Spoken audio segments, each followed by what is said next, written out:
ही कहा विश्राम। हनुमान जी वायु वेग से चले जा रहे हैं माते श्री सीता जी को खोजने।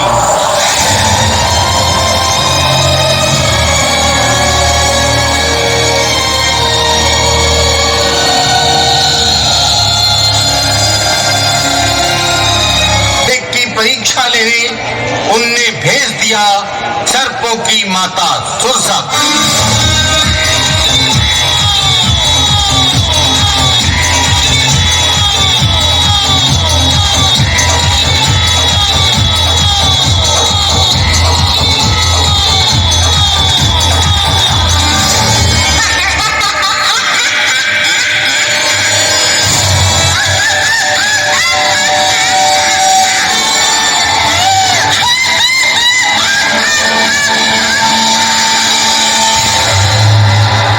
हनुमान जी के सामने आकर सुरसा ने कहा,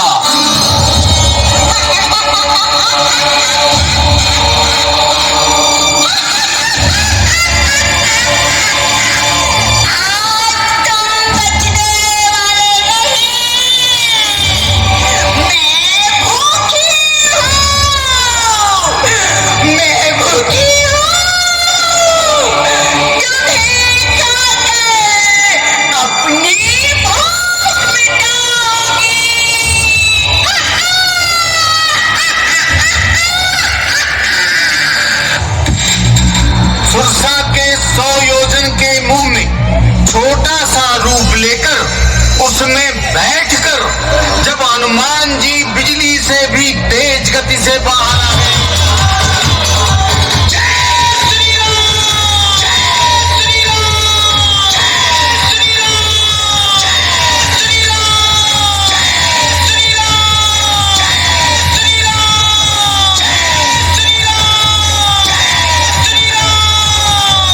सुरसा ने सफलता का आशीर्वाद दिया। फिर वो चले बालाजी लंका की ओर। शारदीय नवरात्र के समय रामलीलाएं भी होती हैं। और अब ये कौन?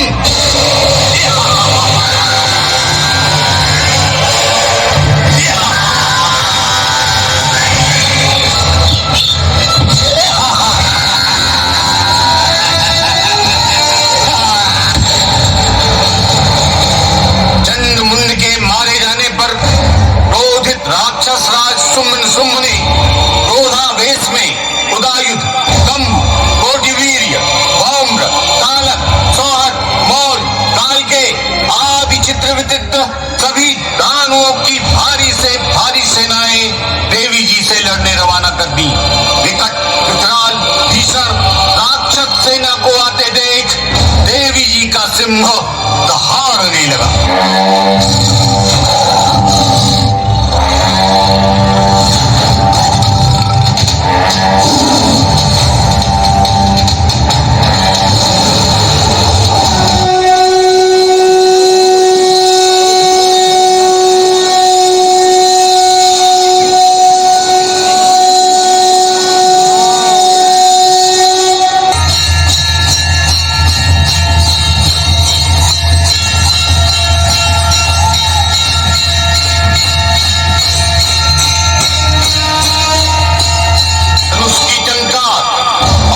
जितनी बूंदें गिरती उतने रक्त बीज पैदा होकर मां शक्तियों से युद्ध करने लगते। रक्त बीज कभी धरा पर जूझता तो कभी आकाश में छा जाता। एक समय तो ऐसा आया कि रक्त बीज के रूपों से युद्ध के पूरे मैदान के साथ सारा आकाश तक भर गया। जहां देखो वहां रक्त बीज ही रक्त बीज।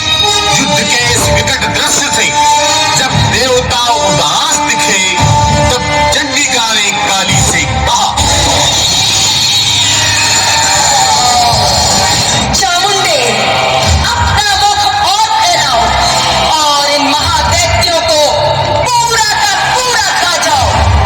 धरती पर ना गिरेगा रक्त और ना पैदा होंगे रक्त बीज। चंडिका के कहने की देर थी कि काली ने महाविकराल मुख फैलाया और रक्त बीज के एक एक रूप को मुंह में रखकर चिट कर दी।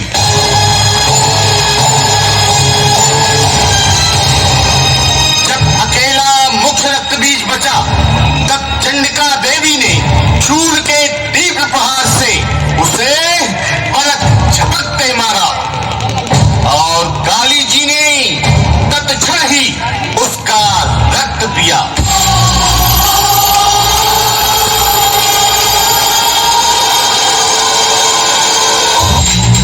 और अब विकट से विकट महाविकट दुष्ट दानवों का दलन करने वाली आदिशक्ति महाशक्ति मातेश्वरी दुर्गा जी के मुख्य स्वरूप के दर्शन किए।